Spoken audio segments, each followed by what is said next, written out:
Hello बच्चों, कैसे हैं आप लोग। मैं शांतनु सिंह एक बार फिर से आपका स्वागत करता हूं एडीपी स्टार लर्निंग प्लेटफॉर्म पे। बच्चों आज एक बहुत बड़ा अनाउंसमेंट करने वाला हूं मैं। आज एक बहुत बड़ा अनाउंसमेंट होने वाला है। एडीपी स्टार लॉन्च करने वाला है एकलव्य बैच जो कि जेईई मेंस को फोकस करेगा।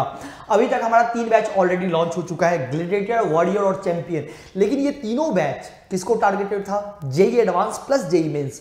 बट अब जो बैच लॉन्च होने वाला है जो कि 23 जून को लॉन्च होगा, जिस बैच का नाम है एकलव्य बैच, जो कि फुल्ली टारगेटेड होगा जेईई मेंस। अब सवाल ये होता है कि सर आपने ये जेईई मेंस स्पेसिफिक बैच क्यों लॉन्च किया? वो इसीलिए लॉन्च किया क्योंकि कई सारे बच्चे ऐसे हैं जिनको पता है कि भाई मुझे तो जेईई मेंस का ही प्रिपरेशन करना है, बट एडवांस बैच के चक्कर में वो पिस रहे हैं क्योंकि एडवांस में उस तरीके का अप्रोच बिल्कुल डिफरेंट होता है। जेईई मेंस और जेईई एडवांस का जो अप्रोच होता है वो बहुत डिफरेंस होता है उनमें। इसी वजह से वो बच्चे जो फुल्ली टारगेटेड करना चाहते हैं जेईई मेंस को, उन बच्चों का कई सारा क्वेरी आया कि सर मुझे तो जेईई मेंस को टारगेट करना है, तो बताओ मैं क्या करूं। अब वो इस बैचेस में इन्वॉल्व हैं, ग्लैडिएटर, वॉरियर या चैंपियन। वो ये बैच नहीं लेना चाहते हैं क्योंकि ये एडवांस को फोकस्ड है, एडवांस को टारगेटेड है, इसमें अप्रोच एडवांस को लेकर ही है। तो हमने सोचा कि चलो एक नया बैच लॉन्च कर देते हैं जिस बैच का नाम होगा एकलव्य बैच, जो कि फुल्ली मेंस को टारगेटेड होगा। अब इस बैच के बारे में अपन आगे और भी बात करेंगे, बट आज का जो मेन फोकस है अपन इसकी बात करते हैं कि सर 11th वीक है, कुछ प्रॉब्लम्स होते हैं बच्चों के फिजिक्स में, खास करके कि सर फिजिक्स में कुछ प्रॉब्लम्स हैं कि वो प्रॉब्लम्स मैं तुम्हें आगे बताऊंगा कि आखिर बच्चों के प्रॉब्लम्स क्या होते हैं जब वो बच्चा 2021 का टारगेट करता है। 2021 ये बैच में 2021 वालों के लिए ये कि भाई अब तो 6 से 7 महीने का टाइम बचा हुआ है। दिसंबर में 6 से 7 महीने का टाइम बचा हुआ है, तो 6 से 7 महीने का टाइम में हो सकता है कि जनवरी में जेईई मेंस हो 2021, या हो सकता है वो डेट आगे भी चला जाए। जब भी हो तो जो टारगेट कर रहे हैं जेईई मेंस 2021 वो, या जेईई एडवांस 2021, दोनों के लिए एक बैच है। अपना ग्लैडिएटर और वॉरियर हो गया जो एडवांस को भी फोकस करेगा, और अपना एकलव्य बैच है जो जेईई मेंस को टारगेट करेगा। तो प्रॉब्लम्स क्या बच्चे फेस करते हैं जो मेरे पास 100 मैसेज से रोज आते हैं, 100 मैसेजेस रोज आते हैं ये पूछते हुए, काउंसलिंग करते हुए, सर बताओ मैं करूं तो करूं क्या। क्या मैसेज क्या होते हैं? जो 90% मैसेज होते हैं, सर 11th वीक है, सर मेरा 11th बिल्कुल वीक है। दूसरा, सर टेस्ट में क्वेश्चन सॉल्व ही नहीं होते, चाहे मैं कितना भी कर लूं मेरे से टेस्ट में क्वेश्चन सॉल्व ही नहीं होते। और सबसे इंपॉर्टेंट तीसरा, थ्योरी सब समझ में आता है बट न्यूमेरिकल बनते ही नहीं है।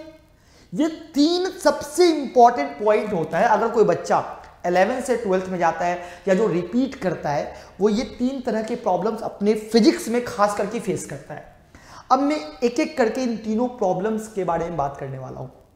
सबसे इंपॉर्टेंट वाली बात होती है कि अगर तुम 12th में आ रहे हो तो सबसे इंपॉर्टेंट क्वेश्चन होता है कि क्या सर 12th में 11th का यूज आने वाला है? क्या 11th अगर मेरा वीक है तो क्या मैं 12th में कोप अप कर पाऊंगा? उसका रीजन मैं तुम्हें बताने की मुझे जरूरत नहीं है, मैं तुम्हें एक चार्ट दिखाता हूं जो मैं ऑलरेडी पहले भी दिखाया हूं। चार्ट है अपना ये वाला, ये चार्ट पूरी मैकेनिक्स जिसको हार्ट ऑफ फिजिक्स बोला जाता है।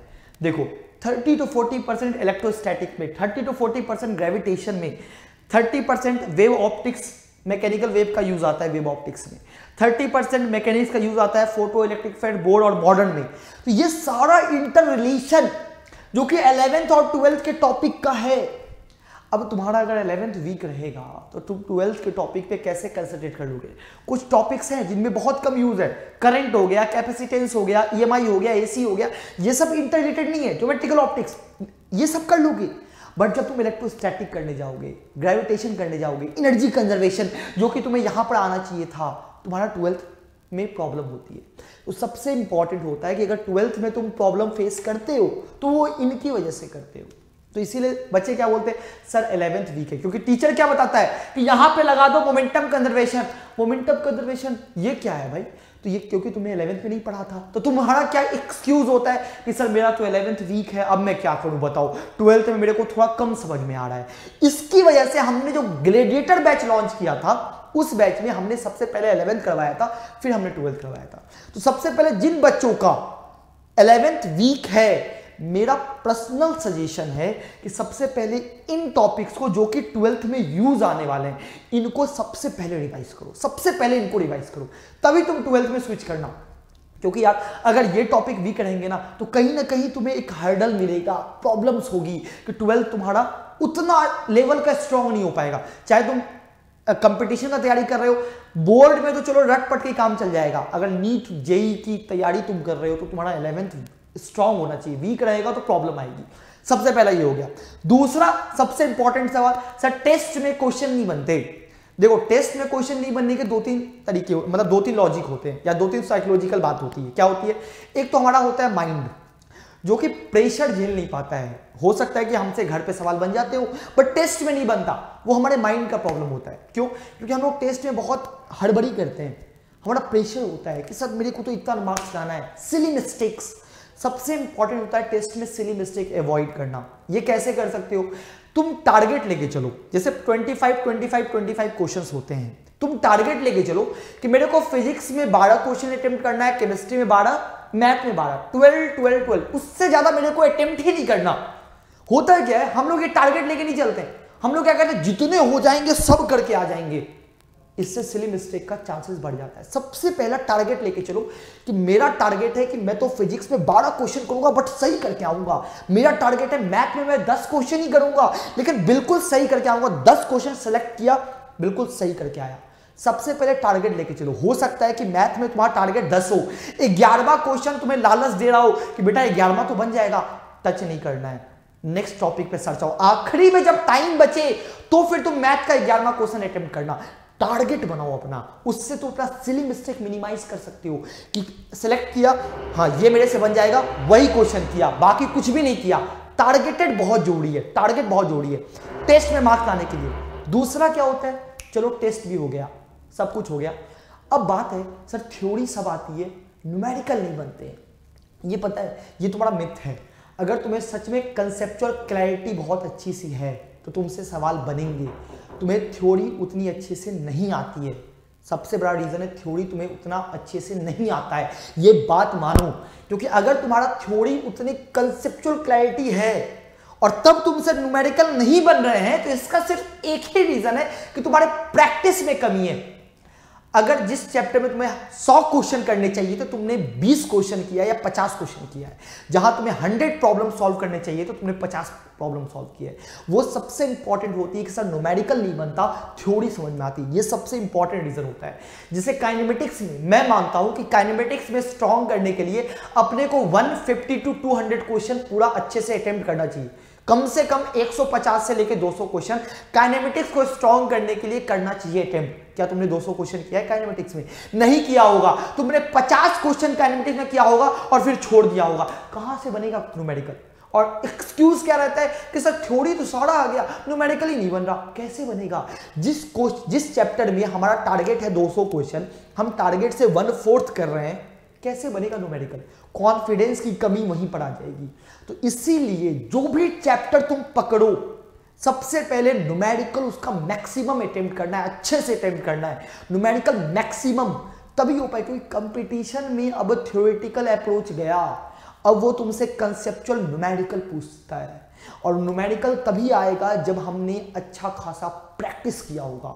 इसीलिए जब तुम 12th स्टार्ट करो तो 11th का ये सारा जो चैप्टर इंटरलिंक्ड है एटलीस्ट उनका न्यूमेरिकल प्रैक्टिस कर लो।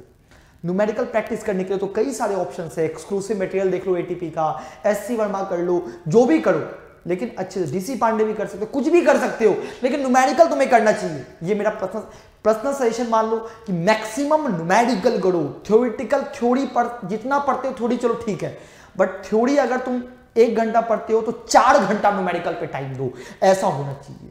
आई बात समझ में? तो ये 3 प्रॉब्लम जो है तुम्हारे, उनका सॉल्यूशन यही है।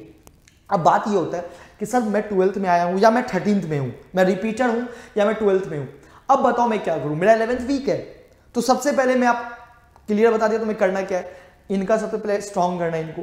अब बात यह है कि जो बच्चे बैचेस ज्वाइन करना चाहते हैं या जो एडवांस को फोकस कर रहे हैं या जो मेंस को फोकस कर रहे हैं, एडवांस वाले बच्चों के लिए ऑलरेडी बैच चल रहा है ग्लेडिएटर और वॉरियर, जो कि प्रॉपर्ली मैं 11th पढ़ाने के बाद 12th पढ़ा रहा हूं। सबसे इंपॉर्टेंट जो बैच मेंस को टारगेटेड है वो अपना एकलव्य बैच है।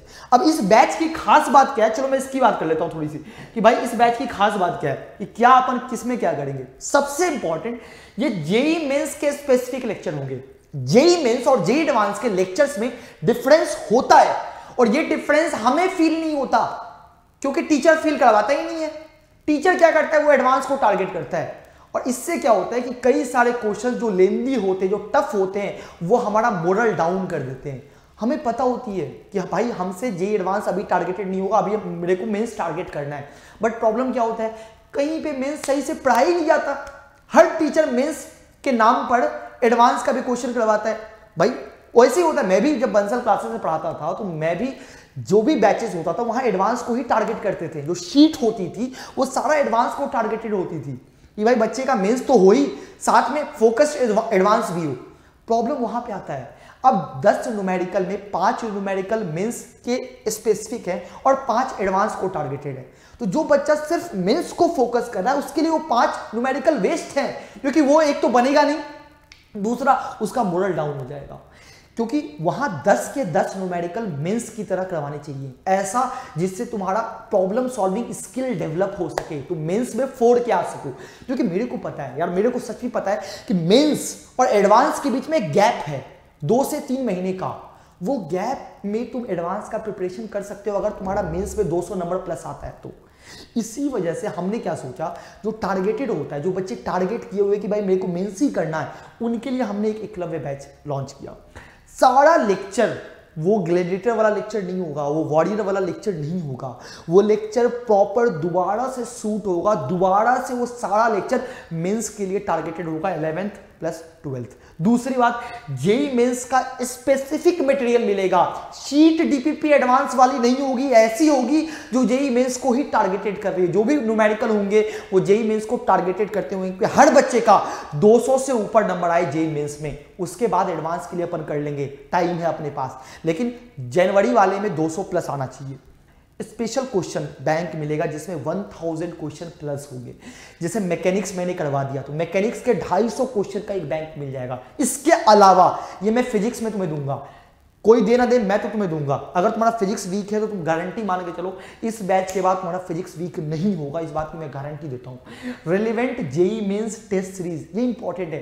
क्या होता है, जो जेईई मेंस का टेस्ट सीरीज होता है बाकी इंस्टीट्यूटों में मोरल डाउन करने के लिए वो एडवांस के टफ क्वेश्चन डाल देते हैं, बट देखा जाए तो जेईई मेंस का जो टारगेटेड जो अपना क्वेश्चंस होता है वो डिफरेंट होता है, रिलेवेंट बिल्कुल भी नहीं होता।